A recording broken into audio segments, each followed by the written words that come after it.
Pemirsa, seorang guru tahfiz Al-Quran asal Nagan Raya Aceh masih bertahan di Ukraina. Meski keberadaannya jauh dari titik serangan militer Rusia, orang tuanya berharap anaknya bisa dipulangkan.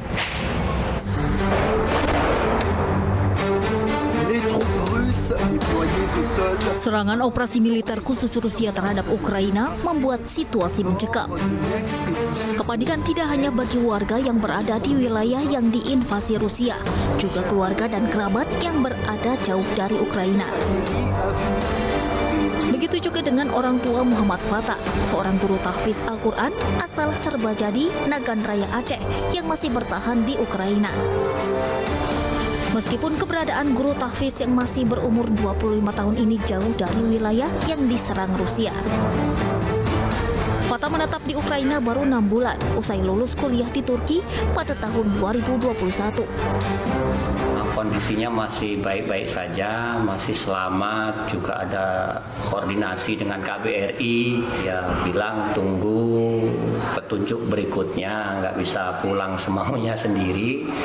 Tapi karena ada yang menangani, KBRI selalu memantau.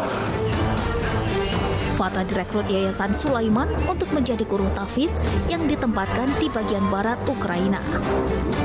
Meski menerima kabar kondisi anaknya dalam keadaan baik dan aman, orang tua Muhammad Fatah meminta pemerintah Indonesia segera mengambil tindakan agar anaknya bisa pulang hingga situasi membaik.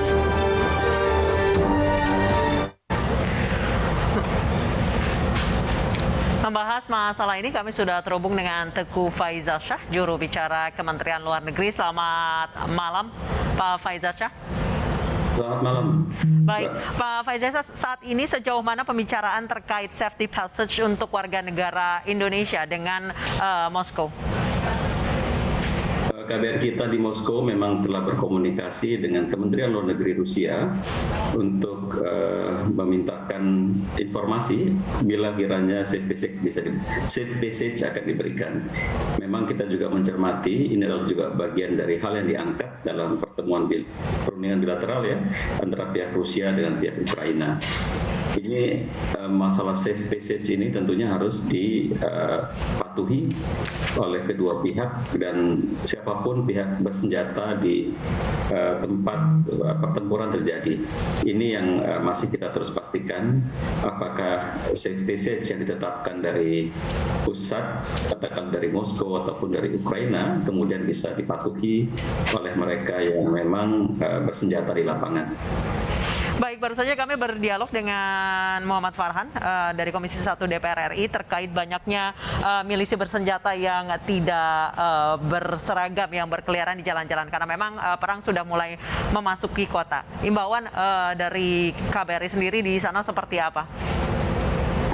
Yang pasti ya, dan yang terpenting adalah KBRI kita di Ukraina dan juga tim dari Kemlu yang diperbantukan di sana terus berkomunikasi dengan masyarakat kita, khususnya ke-9 yang berada di kota Chernihiv, dengan tentunya memastikan bahwa kondisi mereka senantiasa baik, tetap bersemangat, dan dengan demikian menunggu instruksi yang akan kita berikan bila tepatnya mereka bisa meninggalkan tempat yang dijadikan tempat berlindung saat sekarang.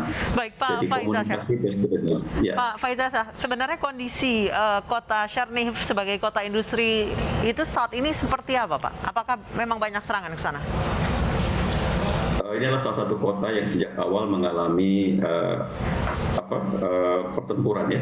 Okay. Karena kalau kita menginstruksikan masyarakat kita untuk berkumpul di KBRI pada fase awal sebelum terjadi kontak senjata, mereka yang tidak bisa bergabung dengan KBRI karena memang kondisinya langsung menjadi tidak kondusif untuk bisa dilakukan evakuasi.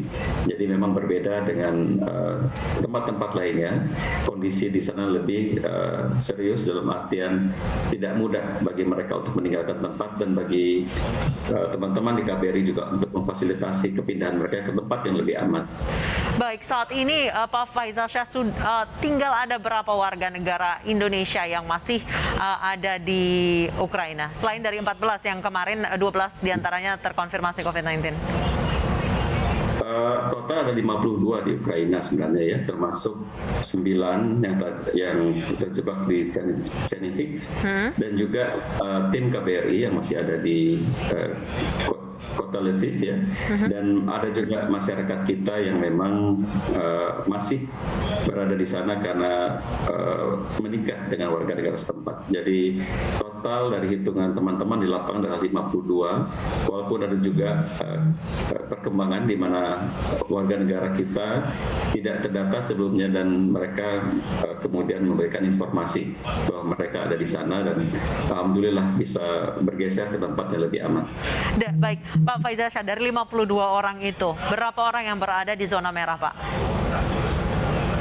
Kalau yang saat sekarang nyata-nyata di daerah konflik adalah 9 orang tadi. Baik. Memang yang lain tersebar di kota-kota lainnya, namun kita tidak menangkap atau mendapat informasi bahwa mereka dalam kondisi yang mengkhawatirkan ya, karena katakanlah mereka yang sudah berkeluarga dengan warga setempat lebih bisa memberikan konfirmasi kondisi yang ideal bagi mereka, dalam artian mereka bisa lebih meyakini bahwa tempat yang mereka diami saat sekarang masih kategori aman.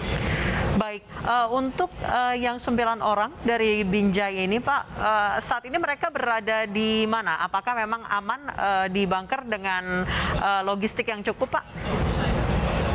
Logistik cukup, mereka terus terhubung ya. Sedari awal KBRI dan juga teman-teman dari pelindungan WNI terus berkomunikasi dengan mereka dan kita bisa memastikan kondisi mereka baik. Kalaupun mereka cemas, sudah sewajarnya ada kekhawatiran karena kondisi konflik yang terjadi. Harapan kita tentunya mereka tetap bisa menjaga semangat ya, sehingga pada waktunya evakuasi bisa dilakukan dalam kondisi secara fisik dan mental yang baik pula. Baik, apakah akan ada rencana evakuasi lanjutan, Pak? Utamanya kita memindahkan mereka ke tempat yang lebih aman, sehingga dengan demikian selanjutnya kita akan pastikan, karena beberapa yang sudah berhasil dievakuasi di beberapa hari sebelumnya, memang saat sekarang tidak semuanya kembali ke tanah air karena ada yang memutuskan tetap tinggal ataupun residen mereka di negara-negara lainnya selain Ukraina. Baik, terima kasih Pak Teguh Faizal Shah, juru bicara Kementerian Luar Negeri telah bergabung bersama kami di Newsroom. Selamat malam, Pak.